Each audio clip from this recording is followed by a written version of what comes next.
What is going on? Happy Sunday, everybody. This is Josh over here at American AF Dumpster Rentals in Dallas.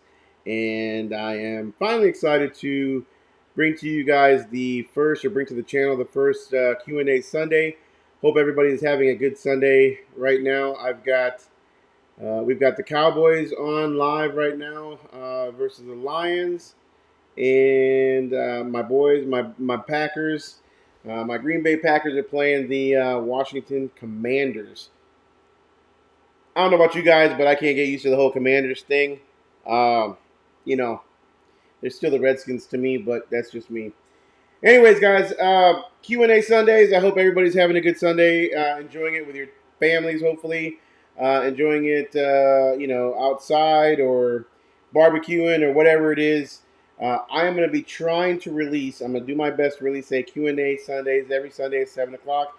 So hopefully this video will go live today, 7 p.m. And yeah, so let's go ahead and get started. I've got several questions from some videos from this week. And we're just going to get started, jump right into it. First question is going to be coming to you guys from Jeremy Grimm. Jeremy asks, is running larger dumpsters a net income booster, or is it better to have a variety? So, that's a good question, Jeremy. As far as, is it a net income booster? I think it's both. Let me explain that a little bit. I offer 15, 20, 25-yard dumpsters, and I'm also offering dumpster bags now. Why am I offering all those different things? Well, because one, I don't have enough of any one dumpster, and I want to make sure that customers have options to choose from. And a lot of times, residential homeowners don't really need a 20 or 25-yard dumpster. They just need to throw away, a garage full of stuff, whether it be a family member may have passed away, a house cleaning for a real estate, or that the house is going to be going up for sale. Usually the homeowners use the smaller ones, and then you've got like the commercial guys, the construction guys that are doing rehabs, remodels that want to do the 20s and 25s. A lot of times they want to do 30s and 40s. I don't offer that, but I do offer to the customer an option. If they wanted a 40-yard dumpster, I'll offer them two 20s, or a 30-yard dumpster, I'll offer them two 15s if I have it available. And sometimes they bite. Sometimes they go with it. I did a very big apartment complex that did a bunch of roofs, as you guys may remember from some previous videos on the channel. And they wanted 40 yards, but I got them sold on a bunch of 20 yards, and we did just fine. They did overload the crap out of the dumpsters, but we did just fine. And yeah, so basically it's offering the customer whatever they need. And really, you won't 100% know what they need until you start your business, until you get in the market. So what did I do? I started off with a 15-yard trailer, 15-yard dumpster trailer. And then I was getting a lot of calls for something bigger, something bigger, something bigger. So I ended up getting a 20-yard. But you've got to just kind of feel your market and see what's there. Offer options. And yeah, of course, the bigger the dumpster, the more the profit. So I talk to a lot of guys who have bigger trucks than I do, who run nothing but commercial 30s and 40s. And their profits are going to be bigger because they're running the same type of truck. More than likely, obviously, their fuel is going to be a little bit more expensive. Their wear and tear is going to be a little bit more. Their costs to maintain their vehicles are going to be a little bit more, but they can also charge a lot more for that dumpster. Around here, the 30s and 40s go from 600-700 plus. So, especially from the big boys. So you're going to get more profit, and then you're also going to kind of you're decreasing your customer base because not as many people need 30s and 40s. But then again, there's not that many dumpster companies out there that have 30s and 40s. So you're kind of, again, filling that niche, filling that need in your market to offer your customers what they're asking for. Again, this goes back to the whole, what do I offer? Is it just dumpster rentals? Should I offer material delivery, rock delivery, wood chips delivery, things like that? Well, you've really got to feel your market. If you start a dumpster business tomorrow and you say, okay, I'm going to start a dumpster business and I'm going to give these guys, I'm going to force these customers to get into a 15-yard and that's all I got, that's fine for a certain amount of time. That might keep that 15-yard busy for a little while, but sooner or later, you're going to start getting phone calls, and it's going to be you need either other sizes or you need to expand your services. So a lot of guys have gotten into the junk removal business because of that simple fact that a lot of their customers are calling and they're asking for additional services, also additional forms of revenue for your business. So just gotta, I answer. Hopefully, I'm answering your question.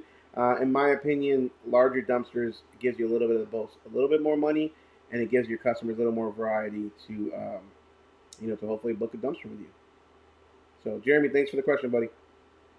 Second question is going to come from Can Am Off Road. Really love this idea of probably starting dumpsters or a dumpster business, and would love to learn as much as possible before committing. Kudos to you because a lot of people don't. My biggest problem right now is I don't have land to store them while not rented. Would love to hear what you might have as a fix for that.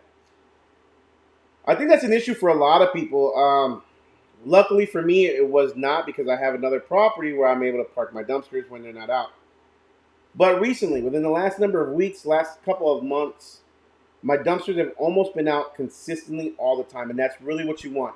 You want to walk that fine line between having enough dumpsters so that you don't have enough dumpsters for your customers, so that you're not turning away too many customers. Unfortunately, we do when we only have limited dumpsters, or you farm out, or you find an affiliate, or you find another company that offers the services, and you can either book it through them, or just refer your customers to them. Hopefully, you're booking it through them and making a little bit of profit from it.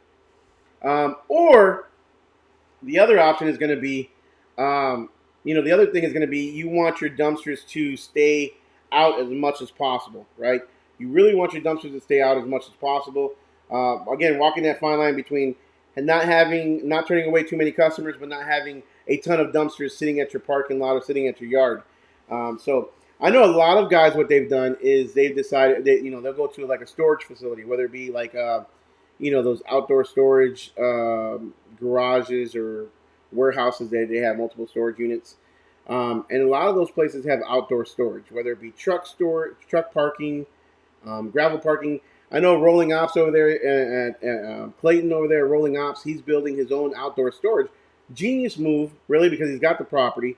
But there's a lot of places like that that are offering a piece of land, a small piece of parking spaces for rent, for cheap, hopefully. So that would be my other option for you. If you don't have a piece of land, if you don't own a piece of land, if you're not sitting on acreage, if you don't have a commercial property where you can park your dumpsters, then start looking for, post it on your Facebook page, post it on your local Facebook groups, your city groups, and see who has some land out there that can offer you, a small piece of land, graveled, hopefully that your truck can handle it, outdoor parking, outdoor storage. That would be my opinion. Otherwise, try to find a friend, family member, somebody that you can park some dumpsters at. Again, ideally, you'll be only parking your dumpster truck, your trailer, or there or something while you don't have dumpsters out. But I'm not going to lie to you and tell you your dumpsters will never come back, and you should have your dumpsters on the road all the time. That's not true. That's not the case either. If you have your dumpsters on the road all the time and you don't have ever have any dumpsters that come back, then maybe you need some more dumpsters. And then vice versa. If you have too many dumpsters in the yard all the time and you can't book them consistently whatsoever, then maybe you have too many and maybe you should sell some and or just keep them and increase your ad spend on your Google AdWords or whatever it may be to try to get your marketing up to book those dumpsters more. So Can-Am, I appreciate the question, man. Hopefully that answered it for you. Let's see here. Third question is coming from Dido Los. I'll start my side hustle renting out dumpsters very soon. I understand right now it may be a slow season. Kind of depends on where you're at, which is fine, so I can learn and prepare for the future. Good. So far, we've got two people who are actually going to do their homework. My question is more of a topic, a setback. So, for instance, any permits that I'll need. Is there any reason I should call my city or county? Do I need to call ahead of time and set up an account with my local landfills? I plan to purchase a bumper pool, 14,000 GVWR, 14-foot dump trailer, and we'll park it next to my home as my driveway space is limited. I don't live in an HOA, but worried about being cited. Thanks in advance. He lives in I don't even know how. I know where it is. It's in Texas, obviously. But I don't even know how to say that city. I've heard it. Sachi. I think it's Sachi. Anyways, guys. So Dilo Los, let me explain something to you. First and foremost, you live in Texas. You live in a franchise state. What do I mean by that? I mean you live in a state that allows a dumpster company like Republic, like what is it? Waste Management, like C and W. What is it? CW, CWD, like CWD. The big boys. You live in a state that allows those big boys to sign a exclusive agreement with local cities. Okay, and it doesn't matter if it's a big city or a small city. Almost every city in the DFW area in Texas, for the most part, has a franchise agreement because the city makes a boatload of money off these dumpster companies, off these trash companies. And when I talk about exclusive, I'm telling you, they do. They sign an agreement with not just your weekly trash pickup, your local residential regular $30 a month or whatever it may be trash, but it's also an agreement for roll off, temporary dumpsters, commercial dumpsters, uh, curbside pickup, all that stuff is contracted privately through each individual city. The city will contract with one company, that's hence the term exclusive, and anybody that's operating within the city limits of that city that is dropping off a dumpster, or picking up trash bins or whatever, that's not that company that they contract with, is doing so illegally and can be cited. Their dumpsters can be towed, confiscated, just like a car can be towed, and you have to pay to get it out. So, what do? You definitely call your city. Ask them if they have a city agreement. How am I operating in a state such as this? Okay, I am just operating, number one. I also know which cities enforce that law. A lot of cities have that in their rules, in their city ordinances, or whatever it may be, have that franchise agreement. But a lot of cities build into that agreement with the company that they franchise with or that they contract with that they are the not the ones that will enforce it. It will be the private dumpster company. So, like, let's say Republic has a contract with the city of Mesquite. Mesquite's a big one. Mesquite does enforce it, but there's other ones, like, let's say even Dallas. Dallas has contract with so many other companies, several companies, but I don't think Dallas enforces it.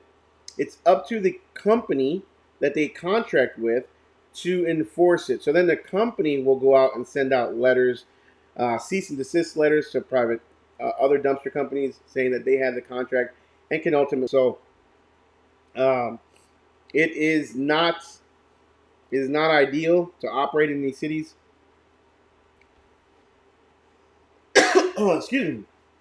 Some cities will some cities will enforce it big time. Again, Mesquite around here, Frisco. Um, I've gotten called with smaller cities because I place the dumpsters on the street versus on a driveway. But again, these contracts, it doesn't matter if it's on the street, on private residence. I personally cannot contract with any company that I want to in the city limits. I have to go through the company that the city that I live in contracts with. So suppose I live in Waxahachie, Texas, which I don't. But suppose I live in Waxahachie, Texas. Waxahachie has a contract with a company called Waste Connect. Waste Connect does all the trash, roll off, construction, you name it. If it has to do with trash, they have the contract.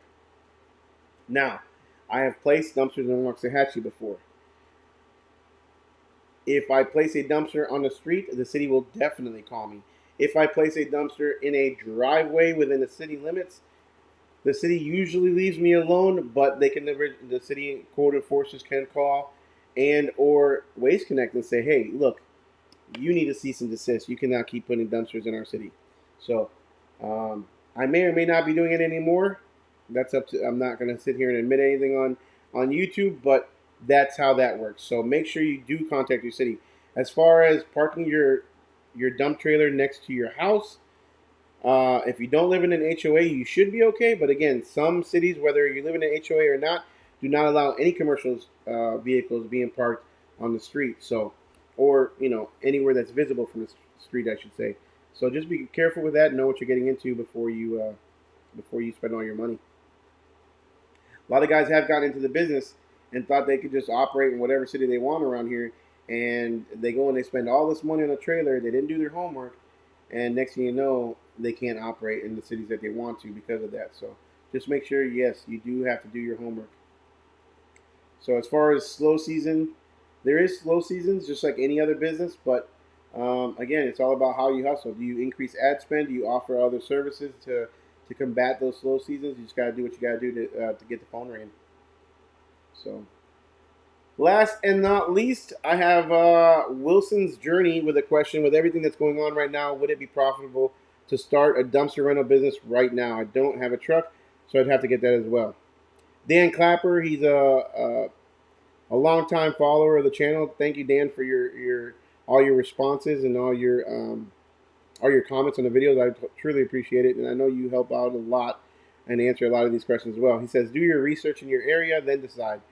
Again, that's very, very important, guys. I would not take any loans out for trucks or equipment as a brand new business. Nobody knows you, and you will struggle or worse, fail and lose equipment.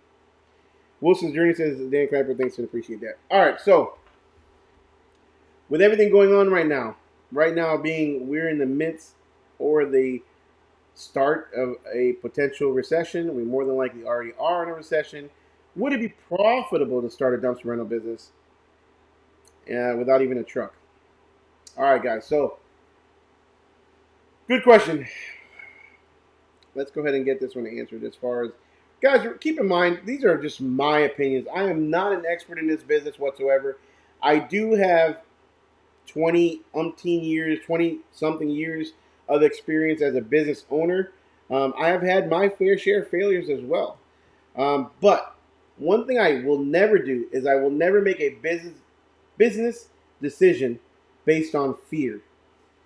I will make a business decision based on my research. Like Dan said, I will make a business decision based on my homework, my own homework that I've done, and my best guess, my best guess on how that business will come out. Okay, based on research, and I'm not going to do it out of a gut feeling either. But just because we are entering a recession or we are in a recession does not mean this is not an opportunity for some of us to become business owners, to become hopefully somewhat wealthy. Look, a lot of wealthy people are made from recessions. And I think I've said it before in previous videos. What do I mean by that? I mean, some people take this opportunity of a recession and they buy. Whether it be they buy other businesses that are struggling, whether it be they're buying properties that are struggling or that landlords that want to get out of the business. So a lot of millionaires were made during COVID because they made some awesome, very, very smart business decisions. Would I get into this business now? Look, I'm right at almost 2 years in the business. I started in October of 2020. It is now 2022, middle of October. I have hit my 2 year mark, and I'm still here, and I'm still kicking, and I'm doing better than ever, in my opinion. Well, not in my opinion, and based on my numbers. So I have found success in my journey. And it's not success where I'm done. I've made it to where I want. I've barely even scratched the surface. I do plan on expanding and scaling this business. Would I start now, though? I would not be afraid to start again all over. And let me tell you why. It's the way I started this business. And if you followed this journey from day one, you'll know what I mean. Okay? The way I started this business, I started it very, very strategic. I started this business on a very, very low budget. I had a junker truck. And I bought a $4,000 trailer, guys. If you don't believe me, go back to video 1. Okay, I was driving a 2005 F350 flatbed that I put some wood in the bed of the truck for some walls, and that's it. And I had a cargo trailer.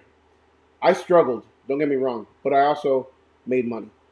Okay, um, if you're going to invest in this business, if you're going to get into this business now, I would say don't go all out. Just like Dan said, don't go out and buy a brand new truck and think, oh, okay, the business is going to pay for it. Okay, test your market, do your research.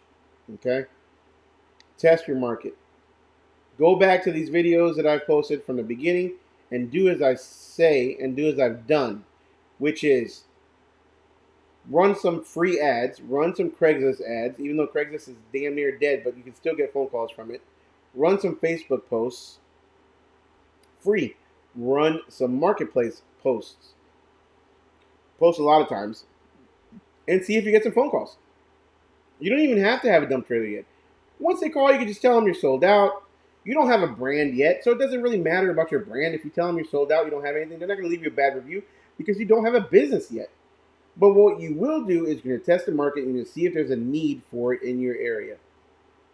If you have a cargo trailer, if you've already gone out and bought some money, if you have a dump trailer, you've got a truck to pull it with, but you don't want to jump in just yet, run the ads. Even if you don't want to rent it out yet, just tell them you're sold out again. You don't have a business yet. What's going to happen? What's the worst that's going to happen? They're going to get upset because you don't have it available, and they'll call the next guy. Plain and simple. But again, you will know what the market is requiring or what the market needs. If you have that dump trailer and you get calls for 5 tons of rock delivery, do that. Deliver rock with your dump trailer. It's easy money. I can go to the rock yard or rock quarry or whatever you want to call it right now, pay them $58 for 5 tons of rock, 2-inch rock or 3-inch rock, I don't know what it is, and go deliver it for $250. I just don't have the time right now. Do that 3, 4, 5 times a day. Hopefully they're all nearby. You can get it all done. Or you do like some other guys, rent a skid steer, do it once or twice a day, pave some of these people's driveways for them, charge them money. See what your customers are needing and then offer that service. That's how you become successful. Had this business gone and not booked my business and not been busy as far as dumpsters are concerned, then I would have used my equipment that I had and I would be delivering rock like I did for a little bit. I would be delivering mulch. I would be delivering equipment from Home Depot if I needed to, or helping people buy stuff at rummage sales, whatever it may be. Okay, but listen, my point is, you have to do what your market is requiring or market is asking for. Plain and simple. If you're dead set on only dumpsters, you'll probably get there. It might take you a little bit longer, especially if you buy all the equipment up front. If you buy all the equipment up front, if you go out and you spend $50,000 for a trailer and 5 dumpsters or 3 dumpsters nowadays, they're so expensive, and then you turn around and you put another $50,000 note on the truck or $75,000 note, okay, you're starting off 125 grand in the hole. You don't know how many dumpsters you have to rent in order to pay yourself back that 175. I just now, after 2 years, went into debt in the business. Take that back. I did finance half of my roll-off trailer, or $15,000. No, 10,000. I'd have to go back. I did finance half of my roll-off trailer, but I paid it off in something like 4 or 5 months. I paid it off real quick, but the proof of concept had already been established. I had already been booking and renting dumpsters before that. I didn't go into debt on the hopes that my new business would pay for it. I didn't buy a Mack truck on the hopes that the dumpster business will pay for it, plus the insurance, plus the fuel and the other expenses. I made a business decision to go into debt with the money that I know will be coming in based on the last 2 years of revenue that this business has made. So, long story short, I would never tell somebody not to try to get into a business or not to get into a business, I would tell them to do their research. Do contact as many people as you can contact to see if there's a need for it in your area. Call every other dumpster company in your area. See if you can talk to some people that are down to earth and see how busy they are. Run a few ads. See if you get some phone calls, and then make a decision from there. Guys, with that, that is going to be the Q&A Sunday. I hope you guys liked. Make sure you like, subscribe, smash this notification bell. And if you have any questions, please post them down below, and I will use some of these questions for next Sunday's Q&A. All right, guys. Till next time, we'll see you guys on the next one.